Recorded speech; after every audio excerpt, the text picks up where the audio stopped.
Hello friends, आरंभ career अकॅडमीच्या YouTube चॅनलवर तुमचे स्वागत आहे। मी कांचन साफल्य या सिरीजच्या माध्यमातून महाराष्ट्राचा भूगोल हा विषय कव्हर करत आहे। तर बघा, आपण आतापर्यंत 5 लेक्चर बघितले आहेत। त्यामध्ये आपण ओळख महाराष्ट्राची बघितली, त्यानंतर आपण प्रशासकीय विभाग बघितले आणि प्रादेशिक विभाग बघितले। आता आपण महाराष्ट्राचा तिसरा जो विभाग आहे प्राकृतिक विभाग त्याला सुरुवात करणार आहोत। तर बघा, प्राकृतिक विभाग अभ्यासताना आपल्याला खूपशा गोष्टी माहित असणे खूप गरजेचे आहे। त्यातली एक महत्त्वाची गोष्ट आहे की महाराष्ट्राच्या नैसर्गिक सीमा कुठल्या। जशा आपण महाराष्ट्राच्या राजकीय सीमा बघितल्या होत्या, तशाच आपण महाराष्ट्राच्या नैसर्गिक सीमा सुद्धा बघणार आहोत। तर बघा, महाराष्ट्राच्या उत्तरेकडे आहे गाविलगड डोंगर, अस्तंबा डोंगर, सातपुडा डोंगर आणि चिखलदरा डोंगर। ठीक आहे। महाराष्ट्राच्या ईशान्येस आहे दरेकसा टेकड्या, त्यानंतर पूर्वेला आहे चिरोली डोंगर, सुरजागड, भामरागड, गायखुरी, चांदूरगड हे सगळे डोंगर। त्यानंतर बघा, दक्षिणेला आहे तेरेखोल नदी आणि हिरण्यकेशी नदी, वायव्येला आहे दमनगंगा नदी। त्यानंतर वायव्येलाच आहे तोरणमाळ डोंगर, गाढना टेकड्या, सातमाळा डोंगर, अकरानी टेकड्या आणि बघा पश्चिमेला आहे अरबी समुद्र। तर बघा, महाराष्ट्राच्या ह्या ज्या नैसर्गिक सीमा आहेत, या सीमांमुळे महाराष्ट्राला एक वेगळेच वैशिष्ट्य प्राप्त झाले। महाराष्ट्राचे हवामान, महाराष्ट्राचे जे पाऊस वगैरे पडतो, त्या सर्व गोष्टी या नैसर्गिक सीमांमुळे निश्चित झालेल्या आहेत। बघा, या भागात आहे कोकण विभाग, त्यानंतर कोकणाच्या थोडं पूर्वेकडे आहे सह्याद्री। हा सह्याद्री जो आहे इथे, हा महाराष्ट्राचा मुख्य जलविभाजक आहे। तर सह्याद्री हा उत्तर दक्षिण असा पसरलेला आहे आणि सह्याद्रीच्या ज्या उपरांगा आहेत त्या पश्चिम ते पूर्व अशा पसरलेल्या आहेत। उत्तर दक्षिण मधून अशा निघणाऱ्या त्या रांगा आहेत। ठीक आहे। तर आपण याच्यानंतर बघणार आहोत प्राकृतिक विभाग 3 आहेत, कोकण, सह्याद्री आणि महाराष्ट्र पठार। तर बघा, आपण त्यांच्या व्याख्या बघणार आहोत, त्यानंतर त्यांची निर्मिती बघणार आहोत, त्यांची लांबी रुंदी बघणार आहोत, त्यानंतर त्या सर्वांची आपण वैशिष्ट्ये सुद्धा बघणार आहोत। ठीक आहे। ह्या तुम्ही लक्षात ठेवा, कारण की आयोगाने एक डायरेक्टली प्रश्न विचारला होता की ईशान्य भागात ज्या टेकड्या आहेत त्या कुठल्या जिल्ह्यात आहेत। तर आपल्याला हे सर्व जे कुठल्या जिल्ह्यात आहे ते पण व्यवस्थित अभ्यासणं गरजेचं आहे। बघा, यासाठी विद्यार्थी मित्रांनो, तुम्ही मॅप रीडिंग करणे खूप गरजेचे आहे। बघा, भूगोल विषयाचा अभ्यास करताना बिना मॅपचे तुम्ही अभ्यास करूच शकत नाही। त्यामुळे मी जेवढे जास्त मॅप मी जेवढा जास्त नकाशा काढून शिकवण्याचा प्रयत्न करेल, त्यावरून तुम्हाला लक्षातच येईल। पण तुम्ही एक मॅपचं पुस्तक जे ऑक्सफर्डचं ॲटलास आहे ते वापरा, किंवा एक आणखी मॅपचे खूप सारे पुस्तकं मार्केटमध्ये अवेलेबल आहे, ते तुम्ही यूज करू शकता। त्यामुळे तुम्हाला हे जे डोंगर वगैरे आहेत, ह्या ज्या टेकड्या आहेत, ह्या नद्या आहेत, त्या कुठून कुठे वाहतात, डोंगर कुठून कुठे आहेत, ते सर्व तुम्हाला मॅपवरून बघा। आता आपण बघूया हे सगळे ज्या नैसर्गिक सीमा आहेत ह्या कुठल्या जिल्ह्यांमध्ये आहे। तर बघा, तोरणमाळ डोंगर जो आहे हा नंदुरबार जिल्ह्यामध्ये आहे। त्यानंतर अकरानी टेकड्या ह्या सुद्धा नंदुरबार जिल्ह्यामध्ये आहे। गाळना टेकड्या ह्या धुळे जिल्ह्यामध्ये, हा धुळे जिल्हा म्हणजे हा भाग तुमचा। त्यानंतर सातमाळा डोंगर हा नाशिकमधून सुरू होतो आणि इकडे पूर्वेकडे पसरलेला सातमाळा आणि अजिंठा डोंगररांग। ठीक आहे। त्यानंतर बघा, दमनगंगा नदी ही कोकणातील सर्वात उत्तरेकडील नदी आहे। त्यानंतर तेरेखोल नदी ही कोकणातील सर्वात दक्षिणेकडील नदी आहे, ही सिंधुदुर्ग जिल्ह्यामध्ये। ठीक आहे। तर समुद्रकिनारा पश्चिम दिशेला अरबी समुद्र किनारा लाभला आहे। अरबी समुद्र किनाऱ्याची लांबी किती आहे, तर 720 किलोमीटर। आणि हा जो कोकणाला लाभलेला जो समुद्र किनारा आहे, हा दंतूर किंवा रिया प्रकारचा आहे। ते आपण पुढे कोकण विभाग बघणारच आहे, त्यामध्ये खूप चांगलं अभ्यासणार आहे। ठीक आहे। त्यानंतर बघा, हिरण्यकेशी नदी ही कोल्हापूर जिल्ह्यातली सर्वात दक्षिणेकडील नदी आहे। बघा, आता उत्तर सीमेला गाविलगडचा डोंगर आहे, त्यानंतर यामधला सर्वात उंच अस्तंबा डोंगर, त्यानंतर सातपुडा पर्वत, चिखलदरा डोंगर हे सर्व आहे अमरावती जिल्ह्यामध्ये। मेळघाट डोंगर सुद्धा या भागामध्ये पसरलेला आहे। त्यानंतर बघा, ईशान्य भाग, महाराष्ट्राच्या ईशान्येकडे दरकेसा नावाच्या टेकड्या आहेत आणि ह्या गोंदिया जिल्ह्यामध्ये। हा आयोगाने इथे एक PYQ विचारलेला आहे की गोंदिया जिल्ह्यामध्ये कुठल्या टेकड्या आहेत, तर गोंदिया जिल्ह्यामध्ये आहे दरकेसा टेकड्या। ठीक आहे। त्यानंतर बघा, पूर्व भाग, महाराष्ट्राच्या पूर्व भागात चिरोली डोंगर, सुरजागड डोंगर, भामरागड डोंगर, गायखुरी डोंगर आणि चांदूरगड डोंगर असे हे काही डोंगर आहेत। पुढे हे पण आपल्याला इन डिटेल अभ्यासायचे आहेत। सध्यापुरतं लक्षात ठेवा की हे महाराष्ट्राच्या अतिपूर्वेकडच्या गडचिरोली जिल्ह्यामध्ये आहेत। ठीक आहे। हे कुठे आहेत, तर गडचिरोली जिल्ह्यामध्ये। दरेकसा कुठे आहे, तर गोंदिया जिल्ह्यामध्ये। ठीक आहे। हे गाविलगड, अस्तंबा, सातपुडा, चिखलदरा हे कुठे आहे, तर अमरावती जिल्हा। ठीक आहे। हे तुम्हाला थोडीफार आयडिया असायलाच पाहिजे याची। ठीक आहे। पुढे आपण हे इन डिटेल सुद्धा बघणार आहोत की कुठल्या जिल्ह्यामध्ये कुठल्या टेकड्या आहेत, कुठल्या डोंगर रांगा आहेत, ते आपण बघणार आहोत। हे तुम्ही लक्षात ठेवा। वायव्य भागात तोरणमाळ डोंगर, गाळना टेकड्या, सातमाळा डोंगर, अकरानी टेकड्या आणि दमनगंगा नदी ते तेरेखोल नदी असा कोकणचा विस्तार आहे। ठीक आहे। यानंतर आपण प्राकृतिक विभागाला सुरुवात करूया। आपण बघूया सर्वात आधी कोकण हा विभाग। प्राकृतिक विभाग 3 आहेत, कोकण, त्यानंतर सह्याद्री आणि त्यानंतर महाराष्ट्र पठार. तर आपण सुरुवातीला महाराष्ट्र पठार, कोकण आणि सह्याद्री यांची निर्मिती कशी झाली ते आपण सुरुवातीला बघणार आहे. त्यानंतर आपण या तिन्ही विभागांच्या व्याख्या बघूया, त्यांची लांबी रुंदी बघूया, ते सर्व आपण डेटा कव्हर करूया. आता आपण सुरू करूया प्राकृतिक विभाग. सर्वात आधी कोकण, सह्याद्री आणि महाराष्ट्र पठार यांची निर्मिती कशी झाली ते बघूया. बघा, आपल्याला एक सिद्धांत माहिती आहे. जर्मन शास्त्रज्ञ होते, जीवशास्त्रज्ञ होते एक, त्यांनीच ही थिअरी मांडली. त्यांचं नाव आहे अल्फ्रेड वेगनर. अल्फ्रेड वेगनर यांचा भूखंड वहन सिद्धांत असे त्या सिद्धांताचे नाव आहे. कुठला सिद्धांत? Alfred Wegener. अल्फ्रेड वेगनरचा कुठला सिद्धांत? भूखंड वहन.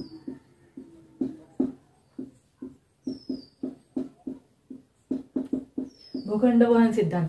बघा, याच्यामध्ये त्यांनी सांगितलंय की सुरुवातीला जो पॅलिओझाईक कालखंड होता, कुठला कालखंड? पॅलिओझाईक कालखंड. त्यावेळेला पृथ्वीवर एकच खंड अस्तित्वात होता व त्या खंडाचं नाव होतं पॅन्जिया. ठीक आहे, ही आपली पृथ्वी, याच्यावर एकच खंड अस्तित्वात होता, या खंडाचं नाव होतं पॅन्जिया. ठीक आहे, या खंडाचं नाव काय? पॅन्जिया. आणि कालखंड कुठला? तर पॅलिओझाईक कालखंड.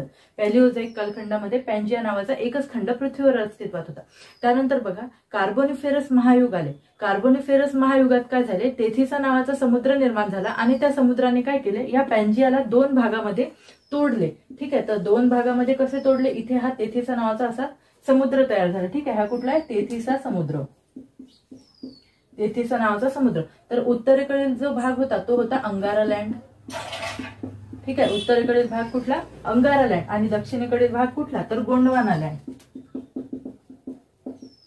उत्तरेकडील भाग अंगारा लँड, दक्षिणेकडील भाग गोंडवाना लँड. हे कधी झाले? तर कार्बोनिफेरस युगात.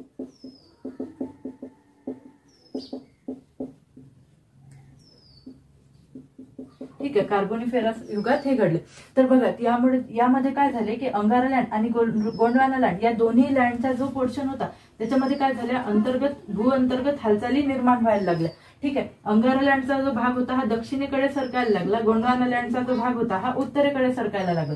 ठीक आहे, तर या दोघांचे एकमेकांवर प्रेशर निर्माण व्हायला लागले. त्यावेळेला काय झाले? अंगारा लँडचे प्रेशर जास्त होते, ते गोंडवाना लँडवर प्रेशर पडायला लागले. त्यामुळे काय झाले?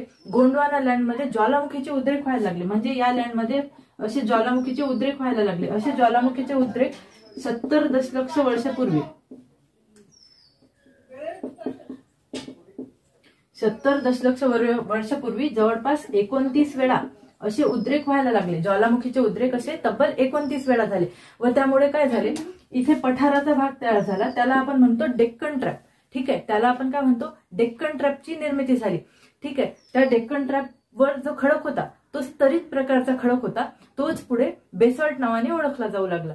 ठीक आहे, तो खडक कुठला? तर बेसॉल्ट खडक. आता हा जो बेसॉल्ट खडक आहे, ही जी गोंडवाना लँडची भूमी आहे, यांनी कुठले कुठले भाग निर्माण झाले? तर बघा, दक्षिण अमेरिका, त्यानंतर आफ्रिकेचा भाग, त्यानंतर ऑस्ट्रेलिया आणि काही बेट हे निर्माण झाले या गोंडवाना लँडमुळे. या गोंडवाना लँडमुळेच आपला जो हिमालय आहे, हिमालयाच्या खालचा जो आपला भारत आहे तो पूर्ण या गोंडवाना लँडचाच एक भाग आहे. ठीक आहे, तर हा बघा 70 दशलक्ष वर्षापूर्वी असे 29 वेळा कुठले उद्रेक? तर ज्वालामुखीचे उद्रेक झाले.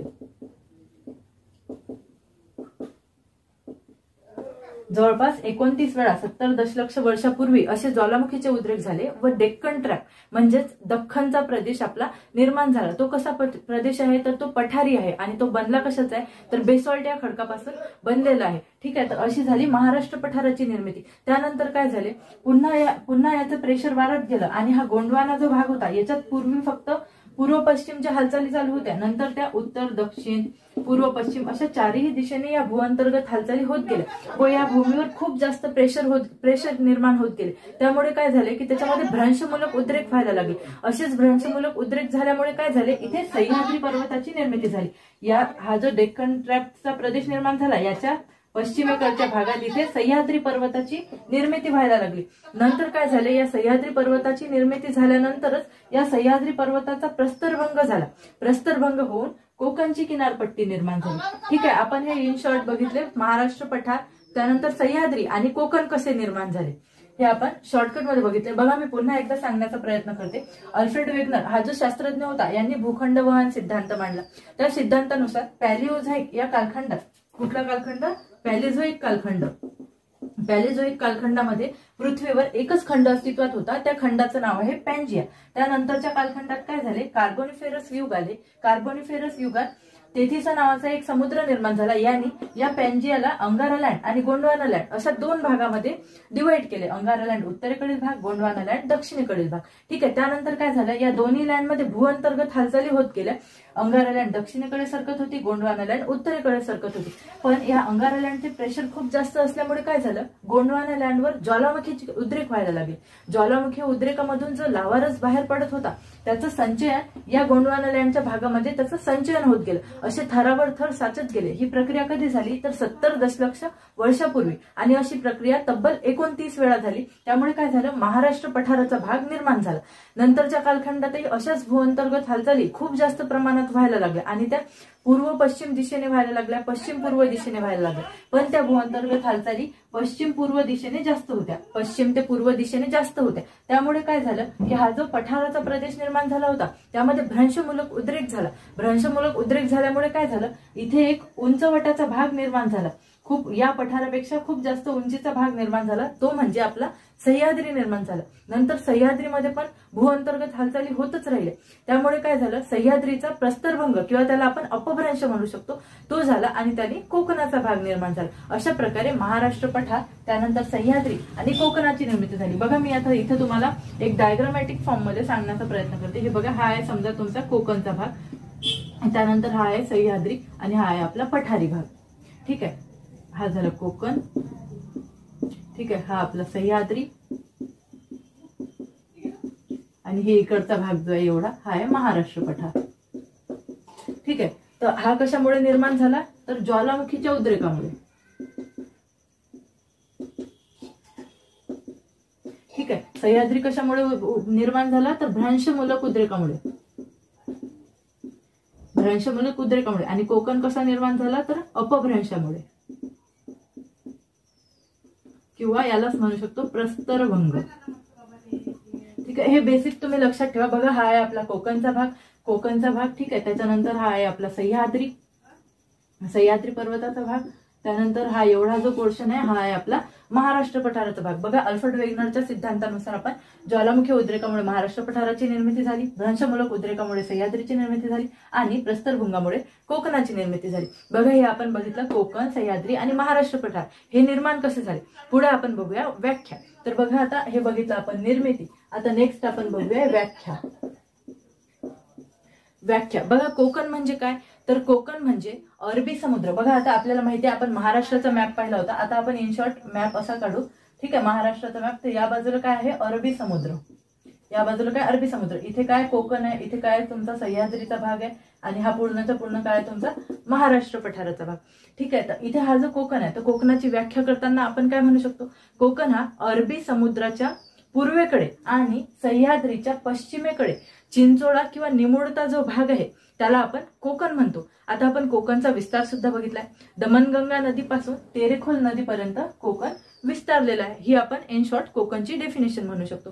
त्यानंतर बघा सह्याद्री. आता सह्याद्रीची डेफिनेशन कशी म्हणू शकतो आपण.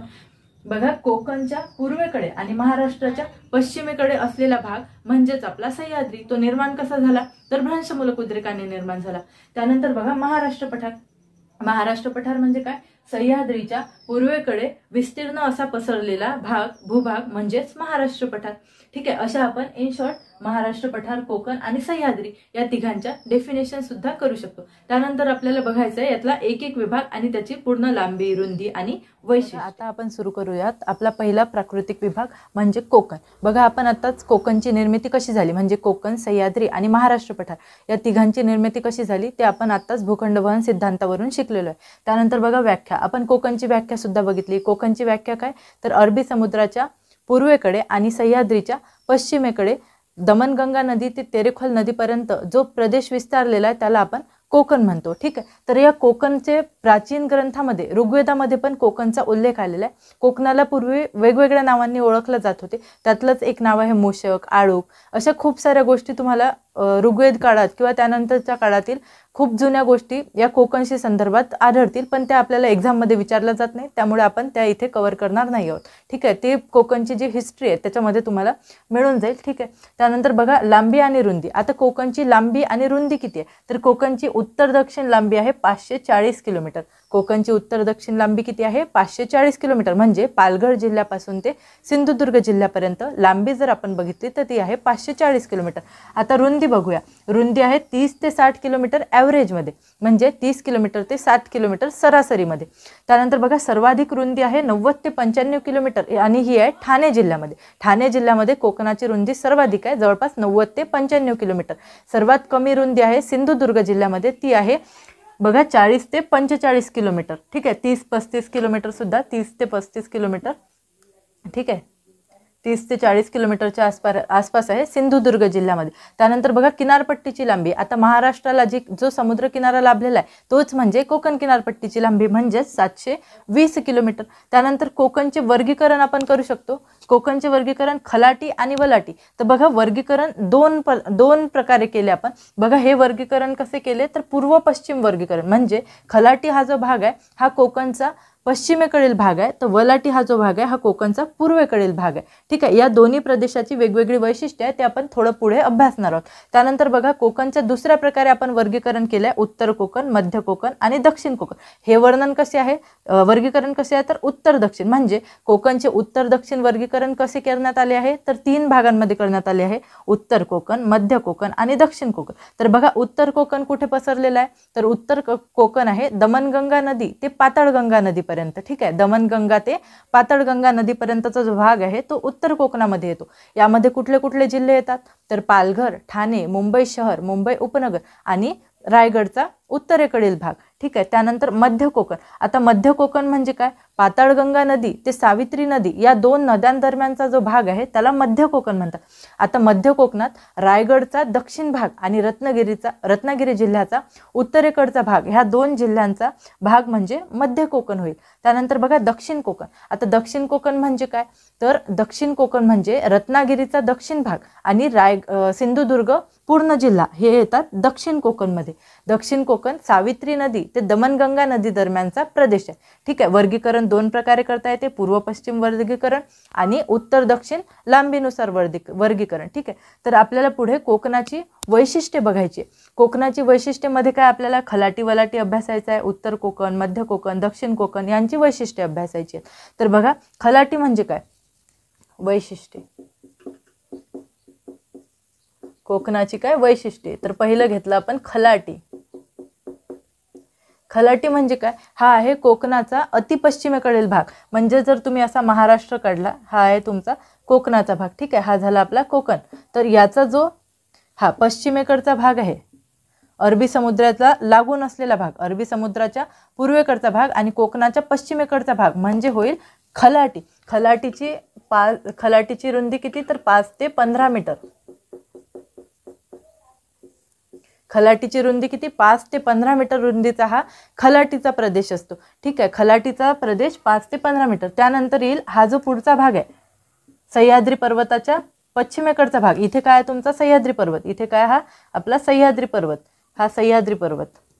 सह्याद्री पर्वताच्या पश्चिमेकडचा भाग म्हणजे हा होईल तुमचा वलाटी, हा होईल खलाटी। हा वलाटीचा भाग आहे 250 ते 300 मीटर रुंदीचा भाग। ठीक आहे, खलाटी म्हणजे अति पश्चिमेकडील भाग कोकणाच्या आणि वलाटी म्हणजे थोडा पूर्वेकडील भाग। ठीक आहे, हे लक्षात घ्या, सह्याद्रीच्या पश्चिमेकडे आणि कोकणाच्या पूर्वेकडे, सह्याद्रीच्या पश्चिमेकडे आणि कोकणाच्या पूर्वेकडे वलाटी हा भाग आहे। खलाटी आणि वलाटी दोन्ही आपल्याला त्याची रुंदी लक्षात ठेवायची आहे। ठीक आहे, ह्या 2 वर्गीकरण कसं आहे, तर पूर्व पश्चिम वर्गीकरण करण्यात आले। त्यानंतर उत्तर कोकण, मध्य कोकण आणि दक्षिण कोकण। आता बघा उत्तर कोकणमध्ये जे जिल्हे आहेत, पालघर जिल्हा, ठाणे जिल्हा, मुंबई शहर, मुंबई उपनगर आणि रायगड जिल्ह्याचा उत्तरेकडील भाग। तर बघा हे जिल्हे आपल्याला माहिती आहे की इथे इंडस्ट्रियल एरिया जास्त आहे, त्यामुळे हे काय झालेले आहे, तर डेव्हलप झालेले आहे। उत्तर कोकणाच्या भागामध्ये तुलनेने कमी पाऊस पडतो। ठीक आहे, त्यामुळे काय झालेलं आहे, तिथे तिथे राहणारे लोक व्यवसाय जास्त प्रमाणात करतात. तर दक्षिण कोकणाचा जो भाग आहे तिथे पाऊस जास्त पडतो, त्यामुळे तेथील लोक काय करतात, तर तेथील लोक पारंपरिक व्यवसायांमध्ये जास्त गुंतलेले आहेत. समुद्रकिनारा लाभलेला आहे, त्यामुळे मच्छीमारी व्यवसाय हा पूर्णच्या पूर्ण उत्तर कोकण, मध्य कोकण आणि दक्षिण कोकण, पूर्ण कोकणात मच्छीमारी हा व्यवसाय खूप मोठ्या प्रमाणात चालतो. ठीक आहे. दक्षिण कोकण जो आहे हा खडकाळ आणि डोंगराळ भागांनी खूप जास्त व्यापलेला आहे, तर तुलनेने उत्तर कोकण कमी खडकाळ आणि कमी डोंगराळ आहे. रोजगाराच्या संधी उत्तर कोकणात जास्त प्रमाणात उपलब्ध आहेत, त्यामुळे काय होते, संपूर्ण महाराष्ट्रातले जे लोक आहेत ते रोजगाराच्या शोधामध्ये उत्तर कोकणात खूप जास्त स्थलांतरित झालेले. त्यामुळे बघा दक्षिण कोकणातले लोक सुद्धा उत्तर कोकणात स्थलांतरित झालेले आहे. हे आपण लोकसंख्या हा विभाग जेव्हा बघू त्याच्यामध्ये आपण इन डिटेल अभ्यासणार आहोत. ठीक आहे. तर बघा दक्षिण कोकणातले लोक पारंपरिक व्यवसाय करतात, म्हणजे नारळाच्या बागा, फळबागा इत्यादी त्यांचे व्यवसाय आहेत. तर उत्तर कोकणातले लोक इंडस्ट्रियल एरियामध्ये जास्त काम करतात. कापड उद्योगाचा पूर्ण कोकणामध्ये विस्तार झालेला आहे. ठीक आहे. दमट हवामान कापड उद्योगासाठी पोषक असतं, त्यामुळे कापड उद्योगाचा इकडे खूप जास्त प्रमाणात विस्तार झालेला आहे. हे आपण बघितलं वर्गीकरण कोकणचे. ठीक आहे. त्यानंतर आपण बघूया खाडी. खलाटी झालं, त्यानंतर वलाटी सुद्धा आपण बघतो. खलाटी बघा, खलाटी या प्रदेशामध्ये काय होते, हा अरबी समुद्राच्या पूर्वेकडे आहे. खलाटी हा प्रदेश कुठे आहे, अरबी समुद्राच्या पूर्वेकडे आहे. तर याची काय रुंदी 5 ते 15 मीटर आहे. बघा आपण काय बघितली, खलाटीची रुंदी आहे 5 ते 15 मीटर. ही रुंदी कमी असल्यामुळे काय होते, कोकणात ज्या नद्या वाहतात त्या नद्यांनी साठवून आणलेला जो गाळ आहे, त्या नद्यांनी वाहून आणलेला जो गाळ आहे, त्या गाळाचं संचयन या भागामध्ये झालेलं आहे. ठीक आहे. या गाळाचं संचयन या भागामध्ये झालेलं आहे, खलाटीच्या भागामध्ये. ते काय होते, इकडे ज्या नद्या वाहत येतात त्या नद्यांचा रुंदी कमी असल्यामुळे वेग कसा असतो, तर तीव्र असतो. त्यामुळे काय होते, असं तो भाग थोडा खचल्यासारखा आहे, म्हणजे खोल गेलेला आहे, तो झाला खलाटी भाग. आणि त्यानंतर थोडा आपण पश्चिमेकडे आलो, इथून पश्चिमेकडे आलो तर वलाटीचा भाग निर्माण होतो. हा तुलनेने थोडा उंच आहे. हा जो भाग आहे खालचा हा सखल आहे, आणि वलाटीचा जो भाग आहे हा तुलनेने थोडा डोंगरांनी व्यापलेला आहे. ठीक आहे. खलाटीचा भाग सखल आहे, तर वलाटीचा भाग डोंगरांनी व्यापलेला आहे. वलाटीची उंची आहे 250 ते 300 मीटरच्या आसपास. ठीक आहे. हे झाले खलाटी आणि वलाटी, हे दोन कोकणाची वर्गीकरणामधली वैशिष्ट्ये, पूर्व पश्चिम वर्गीकरण. उत्तर कोकण, मध्य कोकण आणि दक्षिण कोकण याची वैशिष्ट्ये सुद्धा आपण बघितली.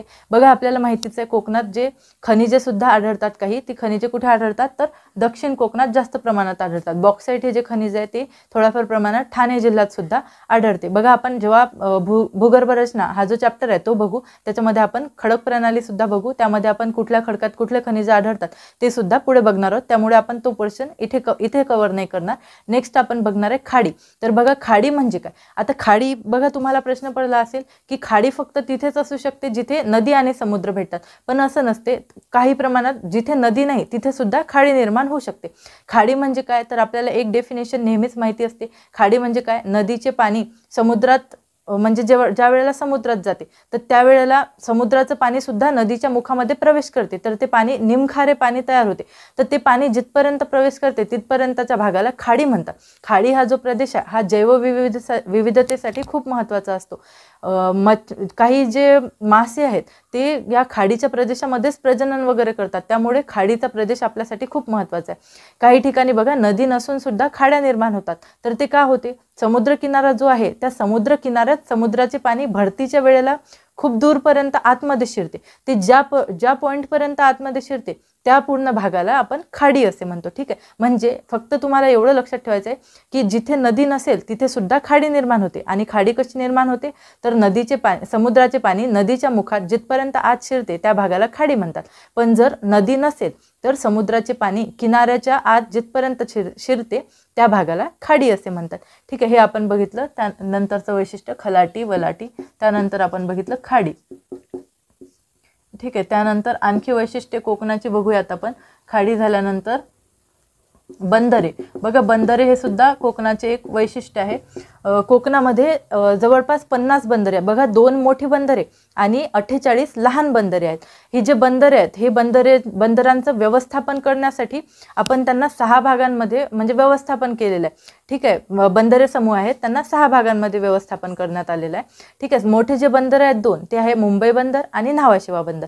मुंबई बंदर जे आहे ते खूप मोठं बंदर आहे आणि ते नैसर्गिक बंदर आहे. न्हावाशेवा बंदर का निर्माण करण्यात आलं, तर मुंबई बंदरावर खूप जास्त ताण निर्माण झाला होता, म्हणून 1989ला Jawaharlal Nehru port trust, JNPT म्हणतात त्याला, त्याच्या अंतर्गत JNPT हे बंदर विकसित करण्यात आलं. ते न्हावाशेवा या 2 बेटांमध्ये वसलेलं आहे. ते सर्वात मोठं कंटेनर पोर्ट म्हणून ओळखलं जातं. हे 2 मोठी बंदर आहे. सध्या रेड्डी बंदराचा विकास चालू आहे. त्यानंतर वढवण बंदर आहे, त्याचाही विकास सुरू आहे. रेड्डी बंदर जे आहे ते लोह खनिजाच्या निर्यातीसाठी प्रसिद्ध आहे. हा एकदा आयोगाने क्वेश्चन विचारलेला आहे, त्यामुळे आपल्याला ह्या गोष्टी सुद्धा लक्षात ठेवायच्या.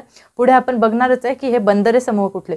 ठीक आहे, तर आपण आता इथपर्यंत खाडी बघितलं, बंदरे बघितलं. बघा पुढे आपण बघूया पुळण. पुळण म्हणजे काय, तर समुद्राच्या ज्या लाटा असतात त्या भरती आणि ओहोटीच्या वेळी आपल्यामध्ये जे वाळूचं संचयन करतात, वाळू वाहून आणतात आणि समुद्र किनाऱ्यावर त्याचं संचयन करतात, त्याला आपण म्हणतो पुळण किंवा चौपाटी. म्हणजेच हे बीचेस म्हणून ओळखलं जाते. तिथे पर्यटनासाठी खूप लोक वगैरे येतात. ठीक आहे, पुळण म्हणजे काय, तर सागराच्या पाण्यात जी वाळू वाहून येते त्या वाळूचे जे संचयन किंवा निक्षेपण म्हणतो आपण त्याला, ते ज्या भागात होते ते तयार झालेला सलग भाग म्हणजे होते पुळण किंवा चौपाटी.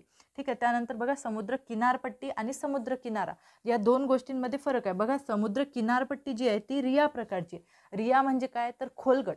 रिया म्हणजे काय, खोलगट. बघा कोकणचा जो भाग आहे तो रुंदीने कमी आहे, तर तिथे वाहून येणाऱ्या नद्या कशा वाहतात, तर त्या फास्ट वाहतात, म्हणजे खूप जोरात वाहतात. तर त्यांच्यासोबत ज्या गाळ वगैरे घेऊन येतात त्या ते काय करतात, खोलगट भागात, त्या गाळामुळे काय होईल, खोलगट भाग निर्माण होतो थोडा, त्या खोलगट भागाला रिया प्रकार म्हणतात. म्हणजे समुद्र किनारपट्टी, कोकणची जी किनारपट्टी आहे ती रिया प्रकारची. तर समुद्र किनारा जो आहे तो दंतूर प्रकारचा आहे. दंतूर म्हणजे काय, वक्राकार. आता ह्या ज्या नद्या वाहून येतात त्या एकाच ठिकाणी समुद्राला मिळत नाहीत, त्या वेगवेगळ्या ठिकाणी समुद्राला मिळतं. त्यामुळे असं वक्राकार निर्माण होते. म्हणजे इथे एक नदी येईल, इथे एक नदी येऊन मिळेल किंवा इथे एक नदी येऊन मिळेल. त्यामुळे काय होईल, असा वक्राकार भाग तयार होतो, त्याला म्हणतात समुद्र किनारा. बघा समुद्र किनारा कसा आहे, तर दंतूर. आणि समुद्र किनारपट्टी कशी आहे, तर रिया प्रकारची. ह्या 2 गोष्टी तुम्ही लक्षात ठेवा. बघा ही आहे कोकणची वैशिष्ट्ये. त्यानंतर आणखी एक वैशिष्ट्य आहे ते म्हणजे सागरी गुहा. सागरी गुहा ज्या आहे ह्या अशा गुहा सिंधुदुर्ग जिल्ह्यामध्ये आपल्याला बघायला मिळतात. ठीक आहे, ही आपण बघितली कोकणची वैशिष्ट्ये. खलाटी, वलाटी, खाडी, बंदरे, पुळणे, समुद्र किनारपट्टी, समुद्र किनारा आणि सागरी गुहा. ह्या 2 गोष्टी मला असं वाटते की तुम्ही खूप जास्त फोकस करा. समुद्र किनारपट्टी ही रिया प्रकारची आहे, तर समुद्र किनारा हा दंतूर आहे. किनारपट्टी कशी आहे, तर खोलगट आहे. खोलगट म्हणजे रिया प्रकार. आणि समुद्र किनारा कसा आहे, तर वक्राकार आहे. वक्राकार म्हणजे दंतूर. हे तुम्ही खूप लक्षात ठेवा. आणि खलाटी वलाटी ह्या 2 गोष्टी फोकस करा. समुद्र किनाऱ्याची लांबी तुम्हाला माहितीच आहे 720 किलोमीटर आहे. कोकणाची उत्तर दक्षिण लांबी 540 किलोमीटर आहे. रुंदी 30 ते 60 किलोमीटर आहे. सर्वाधिक रुंदी ठाणे जिल्ह्यामध्ये, सर्वात कमी रुंदी सिंधुदुर्ग जिल्ह्यामध्ये. बघा आता खलाटी आणि वलाटीचा भाग. खलाटी बघा अरबी समुद्राच्या पूर्वेकडे जो छोटा भाग आहे तो खलाटी आहे, आणि थोडासा जास्त जो भाग आहे म्हणजे थोडासा डोंगराळ भाग जो आहे, सखल भाग आहे तो खलाटी आहे, डोंगराळ भाग जो आहे तो वलाटी आहे. ही गोष्टी तुम्ही लक्षात ठेवा. त्यानंतर उत्तर कोकण, मध्य कोकण, दक्षिण कोकण कुठून कुठपर्यंत पसरलेलं आहे ते लक्षात ठेवा. कुठून कोणत्या नदीपर्यंत आणि जिल्हे कुठले ते सर्व तुम्ही लक्षात ठेवा. बघा दक्षिण कोकणात फळबागांचा विकास झालेला आहे, तर उत्तर कोकणात इंडस्ट्रीयल एरिया डेव्हलप झाला आहे. ठीक आहे, हे आपण बघितलं कोकणाबद्दल माहिती. आता आपण नेक्स्ट बघूया समुद्र किनारा लाभलेले जिल्हे आणि त्या जिल्ह्यांमधले तालुके. तर बघा एकूण 7 जिल्ह्यांना समुद्र किनारा लाभलेला आहे. ठीक आहे, आपण पहिले बघूया की आपला कोकण दिसतो कसा. आधी आपण बघूया की कोकण दिसतो कसा. बघा कोकणातले आपण जिल्हे दाखवण्याचा प्रयत्न करू. बघा हा आपण काढूया पालघर जिल्हा, त्यानंतर हा ठाणे जिल्हा, पालघर, ठाणे, इकडून मुंबई आणि मुंबई उपनगर, मुंबई शहर, मुंबई उपनगर. त्यानंतर बघा रायगड, मग पुढे रत्नागिरी,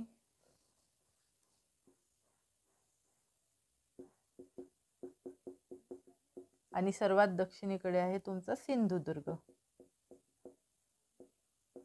ठीक आहे, हे आहेत आपले 7 जिल्हे कोकणामधले. यांना एकूण समुद्र किनारा किती लाभलेला आहे, 720 किलोमीटर. ठीक आहे, तर पालघरला किती समुद्र किनारा लागलाय, 102 किलोमीटर. ठाण्याला 25 किलोमीटर. रायगडला लाभलाय 122 किलोमीटर. रत्नागिरीला 237 किलोमीटर. आणि सिंधुदुर्गला किती लाभलेला आहे, तर 120 किलोमीटर. आणि मुंबई शहर व मुंबई उपनगर हे दोन्ही मिळून लाभलं आहे 114 किलोमीटर. ठीक आहे, असे एकूण समुद्र किनारा लाभला आहे आपल्याला 720 20 किलोमीटरचा समुद्रकिनारा आपल्याला एकूण लाभलेला आहे. बघा आता हे झाले आपले जिल्हे. कोणत्या जिल्ह्याला, आता बघा सर्वाधिक समुद्रकिनारा लाभलेला जिल्हा कुठला, तर रत्नागिरी. आणि सर्वात कमी समुद्रकिनारा लाभलेला जिल्हा कुठला, तर ठाणे जिल्हा. ठाणे जिल्ह्याला 25 किलोमीटर समुद्रकिनारा लाभलाय. बघा आता हे लक्षात ठेवण्यासाठी असं तुम्ही हे असंही लक्षात ठेवू शकता, किंवा एक ट्रिक आहे ती लक्षात ठेवा. बघा रत्नागिरीला सर्वात जास्त, रत्नाच्या रायाने सिंधूला मुंबईच्या पालीजवळ ठेवले. म्हणजे बघा रत्ना म्हणजे रत्नागिरी, राया म्हणजे रायगड, सिंधू म्हणजे सिंधुदुर्ग, मुंबई म्हणजे मुंबई शहर आणि मुंबई उपनगर, त्यानंतर पालीजवळ म्हणजे पालघर आणि ठेवले म्हणजे ठाणे. असं तुम्ही क्रम लक्षात ठेवू शकता, किंवा उत्तर दक्षिण असं तुम्ही लक्षात ठेवू शकता. ठीक आहे, हे आहे समुद्रकिनारा लाभलेले 7 जिल्हे कोकणामधले. त्यानंतर आपल्याला बघायचं आहे की कोकणामधल्या किती तालुक्यांना समुद्रकिनारा लाभला आहे. तर कोकणामधल्या बघा जवळपास 28 तालुक्यांना समुद्रकिनारा लाभला आहे. ठीक आहे, तर ते तालुके आहेत पालघरमधले 4 तालुके. पालघरमधले किती, पालघरमधले 4 तालुक्यांना समुद्रकिनारा लाभलेला आहे. ते तालुके कुठले, तलासरी, डहाणू, पालघर आणि वसई. तलासरी, डहाणू, पालघर आणि वसई. त्यानंतर ठाणे जिल्ह्यातले 3 तालुक्यांना, ठाणे, भिवंडी आणि कल्याण. ठाणे, भिवंडी आणि कल्याण या 3 तालुक्यांना समुद्रकिनारा लाभला. त्यानंतर रायगडमधल्या 5 तालुक्यांना, रायगडमधल्या 9 तालुक्यांना समुद्रकिनारा लाभला आहे. ते 9 तालुके आहेत पनवेल, उरण, पेन, अलिबाग, रोहा, मुरुड, तळा, मसळा आणि श्रीवर्धन. बघा हे तुम्ही महाराष्ट्राचा मॅप बघा, तालुक्या वाईज जो मॅप आहे तो बघा. त्याच्यामध्ये तुम्हाला लक्षात येईल की समुद्रकिनारा किती तालुक्यांना लागलाय. हे थोडं कन्फ्युजिंग भाग आहे, पण तुम्ही लक्षात ठेवा की रायगडमधल्या 9 जिल्ह्यांना सागरी किनारा लाभलेला आहे. त्यानंतर बघा रत्नागिरीमधल्या 5 जिल्ह्यांना सागरी किनारा लाभलाय. मंडणगड, दापोली, गुहागर, रत्नागिरी आणि राजापूर या 5 तालुक्यांना समुद्रकिनारा लाभलाय. त्यानंतर बघा सिंधुदुर्गमध्ये देवगड, मालवण, वेंगुर्ला आणि सावंतवाडी या 4 तालुक्यांना सागरी किनारा लाभलाय. असे एकूण 28 तालुक्यांना सागरी किनारा लाभलाय. ठीक आहे, रत्नागिरीमधले किती, 5, सिंधुदुर्गमधले किती, 4, आणि मुंबई शहर आणि मुंबई उपनगरमधले सुद्धा 3 आहेत. ते आहेत अंधेरी, बोरिवली आणि कुर्ला. अंधेरी, बोरिवली आणि कुर्ला हे 3 असे एकूण 28 तालुक्यांना समुद्रकिनारा लाभलाय. 7 जिल्हे आणि 28 तालुक्यांना समुद्रकिनारा लाभलाय. बघा आता हे जिल्ह्यांवर प्रश्न विचारून झालाय, किंवा कधीतरी तालुक्यांवर प्रश्न विचारला जाऊ शकतो. तर सर्वाधिक 9 तालुक्यांना समुद्रकिनारा लाभलाय आणि सर्वात कमी 3 तालुके, ठाणे आणि मुंबई शहर व मुंबई उपनगर. हे तुम्ही लक्षात ठेवा. आयोग काही पण विचारू शकते. फिरून प्रश्न विचारण्याकडे आयोगाचा जास्त कल आहे. त्यामुळे आपण हे तालुके सुद्धा लक्षात घेतलेले आहे. ठीक आहे, जेव्हा मी तुम्हाला नोट्स अवेलेबल करून देईल त्यामध्ये हा सर्व डेटा रिटर्न फॉर्ममध्ये तुम्हाला मिळून जाईल. ठीक आहे, बघा आता त्यानंतर आपण बघितलं होतं बंदरांबद्दल. तर बघा बंदरे आपण 6 बंदर समूह सांगितले होते. ते बंदर समूह आहेत बांद्रा बंदर समूह, मोरा बंदर समूह, राजापुरी बंदर समूह, रत्नागिरी बंदर समूह, विजयदुर्ग बंदर समूह आणि वेंगुर्ला बंदर समूह. बघा बंदर समूह किती आहेत आपले, 6. बंदर समूह किती आहेत, 6 बंदर समूह आहेत. कुठले कुठले सांगितले मी ते तुम्ही लक्षात ठेवा. बांद्रा बंदर समूह, मोरा बंदर समूह, राजापुरी बंदर समूह, रत्नागिरी बंदर समूह, विजयदुर्ग बंदर समूह आणि वेंगुर्ला बंदर समूह. बघा आता या 6 बंदर समूहांद्वारे महाराष्ट्रातले जे 50 बंदरे आहेत त्यांचं व्यवस्थापन केलं जाते. ठीक आहे, आता वेंगुर्ला बंदर समूह जो आहे त्या बंदर समूहातलं रेड्डी हे बंदर आहे, जे या बंदरातून जापानला कच्चे लोह खनिज निर्यात केले जाते. बघा इथे एक क्वेश्चन विचारण्यात आलेला आहे. त्यानंतर रोरो सेवावर सुद्धा मागच्याच एक्झाममध्ये एक क्वेश्चन विचारण्यात आलेला आहे, पण ते आपण पर्यटन या भागात तशा गोष्टी कव्हर करणार आहोत.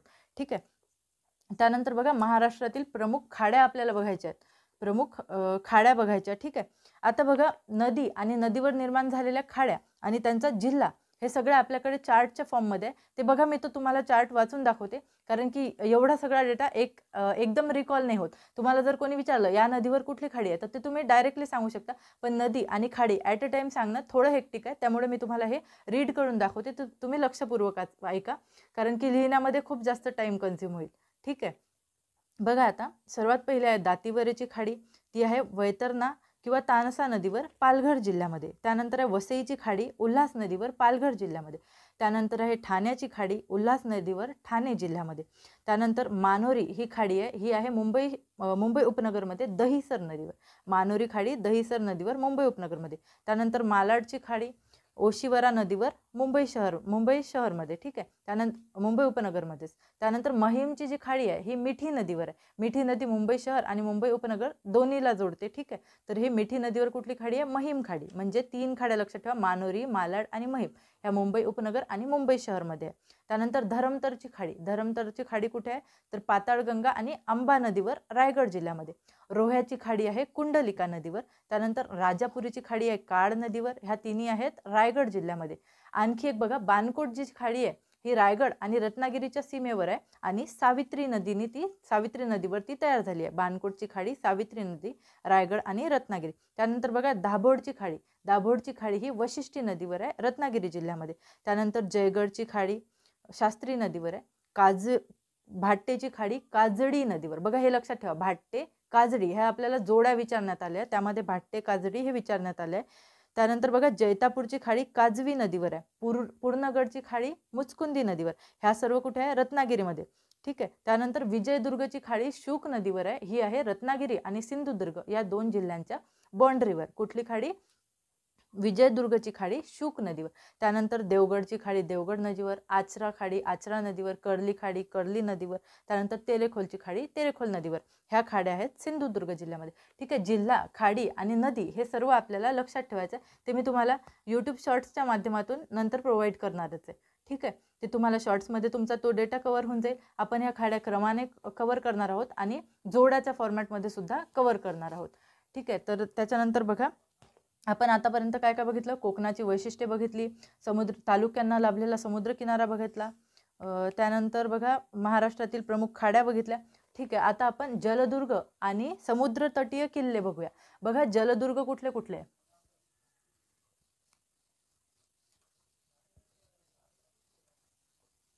बघा पर्यटनाच्या दृष्टीने हे जलदुर्ग खूप महत्त्वाचे आहेत, ठीक आहे. जलदुर्ग आहेत खांदेरी उंदेरी,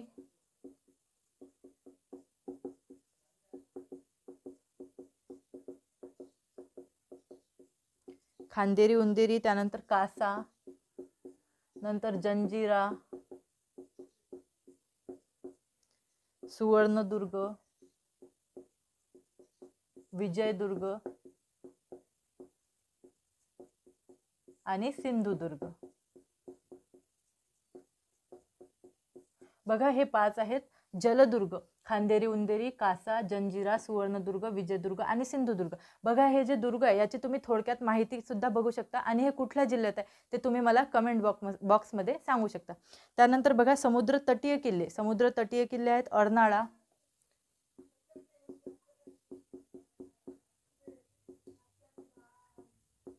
समुद्र तटीय किल्ले आहेत अर्नाळा, वसई. हे 2 आहेत पालघर जिल्ह्यामध्ये. अर्नाळा आणि वसई हे कुठे आहेत? पालघर जिल्ह्यामध्ये. त्यानंतर बघा द्रोणागिरी आणि चौल. द्रोणागिरी आणि चौल. द्रोणागिरी आणि चौल हे आहे रायगड जिल्ह्यामध्ये. त्यानंतर नेक्स्ट जयगड आणि रत्नगड.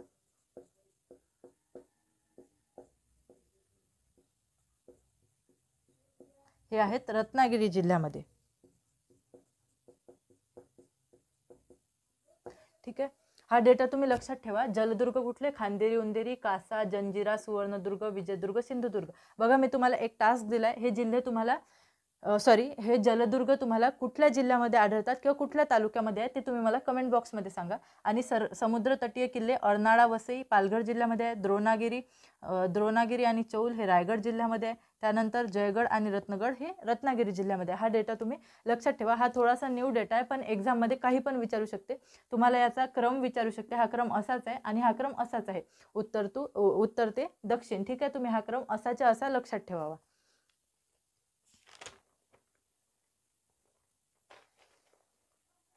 बघा नेक्स्ट आहे पुळणे. पुळणे आपल्याला क्रमाने लक्षात ठेवायचे, जिल्हा आणि त्या जिल्ह्यामध्ये कोणती पुळणे आहेत. बघा एवढा डेटा आपण कव्हर करू आणि आपला आजचा कोकण हा विभाग कंप्लीट होऊन जातो, ठीक आहे. हे मी तुम्हाला शॉर्ट्सच्या माध्यमात नंतर उपलब्ध करून देणारच आहे, पण आता तुम्ही फक्त हे शांततेत ऐकून घ्या. बघा पालघर जिल्ह्यामध्ये डहाणू, सातपाटी, शिरगाव आणि केळवा हे 4 पुळणं कुठे आहेत? पालघर जिल्ह्यात. हे सगळे महत्त्वाचे पुळणं आहेत. डहाणू, सातपाटी, शिरगाव आणि केळवा, पालघर जिल्हा. त्यानंतर उड्डाण हे पुळण आहे ठाणे जिल्ह्यामध्ये, उड्डाण ठाणे जिल्ह्यामध्ये.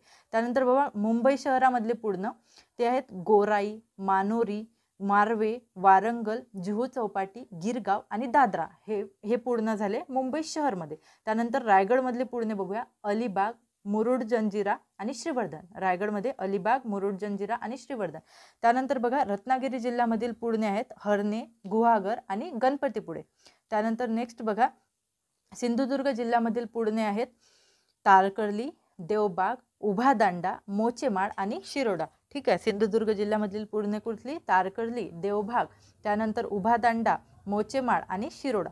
त्यानंतर बघा काही बेटे आहेत महत्त्वाची, त्यांचा उत्तर दक्षिण क्रम फक्त लक्षात ठेवा. बेटांचा उत्तर दक्षिण क्रम आहे. मुंबई उपनगरमधील बेटे आहेत मढ आणि अंबू. मढ, अंबू मुंबई उपनगर. त्यानंतर साष्टी, बुचर हे आहेत मुंबई शहरमधले. त्यानंतर घारापुरी, उंदेरी, खांदेरी, कासा, कुलाबा आणि जंजिरा हे आहेत रायगडमधले. आणि कुरटे हे आहे सिंधुदुर्गमधले. बघा उत्तर दक्षिण क्रम लक्षात ठेवा. मढ, अंबू, साष्टी, बुचर, घारापुरी, उंदेरी, खांदेरी, कासा, कुलाबा, जंजिरा आणि कुरटे. ठीक आहे, हे आपण बघितलं आज कोकणपर्यंत. ठीक आहे, आपण कोकण हा प्राकृतिक विभाग आज कंप्लीट केलेला आहे. आपण कोकणची निर्मिती बघितली, कोकणची निर्मिती बघितली, कोकणची व्याख्या बघितली, लांबी रुंदी बघितली, त्यानंतर किनारपट्टीची लांबी बघितली, कोकणाचे वर्गीकरण बघितले. त्यानंतर आपण कोकणची नेक्स्ट काय बघितलं होतं? कोकणची वैशिष्ट्ये काय बघितलं होतं? कोकणची वैशिष्ट्ये. आपण काही व्याख्या बघितल्या. त्यानंतर आपण जलदुर्ग बघितले, त्यानंतर समुद्रतटीय किल्ले बघितले, बंदरांबद्दल थोडक्यात जी माहिती होती ती बघितली. त्यानंतर पुळणे बघितली आणि खाड्या आणि नदी आणि कोणत्या जिल्ह्याच्या काठावर वसल्या ते बघितलं. आणि सर्वात शेवटी आपण बेटांचा क्रम बघितला. ठीक आहे, हा जो बेटांचा क्रम मी सांगितला तो तुम्ही लिहून घ्या किंवा मग मी ज्या काही नोट्स अवेलेबल करून देईल तेव्हा देईल, पण नोट्सला थोडा वेळ लागेल विद्यार्थी मित्रांनो. त्यामुळे तुम्ही व्हिडिओ बघता बघता शॉर्ट नोट्स काढू शकता. रनिंग नोट्स तुम्ही काढा, त्यामुळे तुमचा वेळ पण वाचेल आणि डेटा तुम्हाला जास्तीत जास्त लक्षात येईल. ठीक आहे, आज आपण इथेच थांबू. नेक्स्ट प्राकृतिक विभाग आपण नेक्स्ट लेक्चरमध्ये कव्हर करू. तो असेल सह्याद्री आणि नेक्स्ट असेल महाराष्ट्र पठार. ठीक आहे, धन्यवाद. आमच्या चॅनलला सबस्क्राईब करा, लाईक करा आणि शेअर करा.